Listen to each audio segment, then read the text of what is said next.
महाराज जी, अगर पश्चाताप करते हुए भजन करते हुए पश्चाताप के आंसू आ जाए तो क्या पाप नष्ट हो जाते हैं?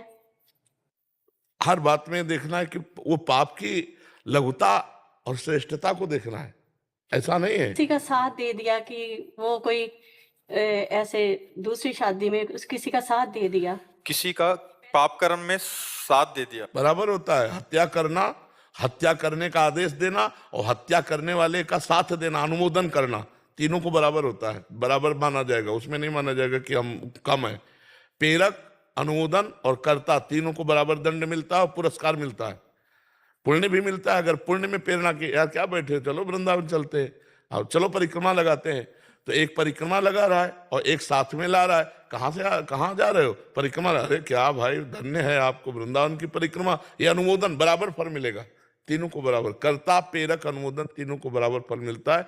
तो अगर हम किसी को किसी पाप के लिए अनुमोदन किए हैं तो हम बराबर है, उसमें छोटा नहीं माना जाएगा। अब उस पाप का क्या स्वरूप था, ऐसे थोड़ी किसी बात का निर्णय किया जा सकता है। अब उस पाप का स्वरूप क्या था? किसी की हत्या थी, बेविचार था, चोरी थी, क्या था, तो उसके अनुसार उसका निर्णय किया जा सकता है। क्योंकि उत्तर देने वाले को ऐसा नहीं जैसे तुमसे कह दे कि जाओ क्षमा, तो उसको फिर मुझे भोगना पड़ेगा। क्योंकि जिस पद पे बैठे हैं उस पद पे होश में, क्योंकि उसके हिसाब से उत्तर दीजिए। अगर उत्तर नहीं आता तो मौन बैठ जाइए, क्यों उत्तर देते? ये थोड़ी हंसी मजाक हो, ये ऐसे जो मनावे सो बोल दो। और जी पाप छोटे से लेके बहुत बड़े तक है और उसकी सजा भी छोटी से लेके बड़ी तक है, और उसका प्रायश्चित भी है। छोटे से हाँ, उसका प्रायश्चित वो मतलब व्यक्तिगत डिपेंड करेगा। हाँ, हाँ बिल्कुल।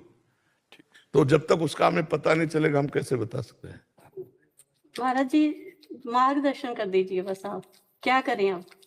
अब हमें पता नहीं कि 1 ग्राम है कि 1 किलो है कि 1 कुंतल है, हम कैसे मार्गदर्शन कर सकते हैं? हमें जब तक उस पाप को पता नहीं होगा तब तक मार्गदर्शन कैसे कर सकते हैं?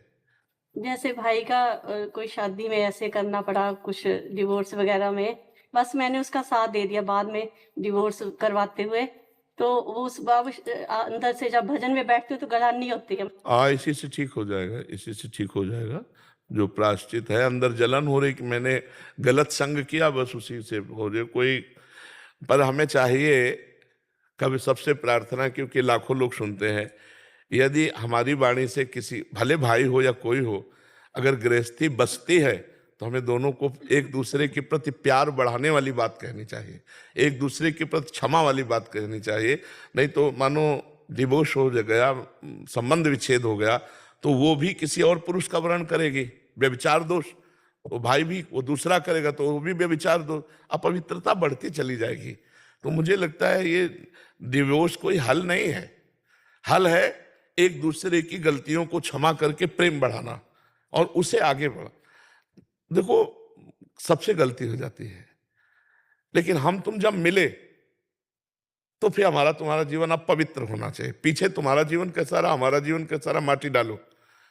पीछे के जीवन को नहीं खोदना चाहिए, क्योंकि अब हमारा आपका नया जीवन चल, तो अब आज से हम आपके, आप हमारे। अब जो कुछ स्वभाव में गलतियां हैं, उन गलतियों को एक दूसरे की क्षमा करके अगर प्रेम में, ये डिवोर्स हमने गांव में तो कभी सुना ही नहीं, गांव में कभी नहीं सुना। ये अब नया समय चला है जी रोज इतने प्रश्न आते हैं, इतने लोग मिलते हैं, तो मतलब ये बहुत बड़ी हद तक हो गया। देखो, जब तक ये girlfriend boyfriend live in relation ये चलेगा तो डिवोर्स चलेगा, पक्का चलेगा, और जोर से चलेगा। हम कई बार कह चुके हैं कि 4 होटलों का भोजन जब जवान में लग जाता है तो घर की रसोई का भोजन अच्छा नहीं लगता। समझ में आया? ऐसे 4 पुरुषों को बॉयफ्रेंड ब्रेकअप, बॉयफ्रेंड ब्रेकअप, ये है क्या? ये है क्या?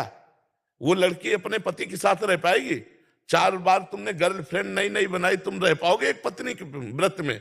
भ्रष्ट पुरुष हो, कैसे रह पाओगे? भ्रष्ट स्त्री हो, कैसे रह पाओगे? ये भारत है, विदेश थोड़ी है। यहाँ विदेशी परंपरा थोड़ी है, ये भारत है जहाँ जीवन मुक्ति यति और जहाँ सती, यहाँ एक से एक योगी यति रहे। तो अपने देश में ऐसा ये सब नहीं। गंदी बातें जब तक बंद नहीं होंगी तब तक डिवोर्स बंद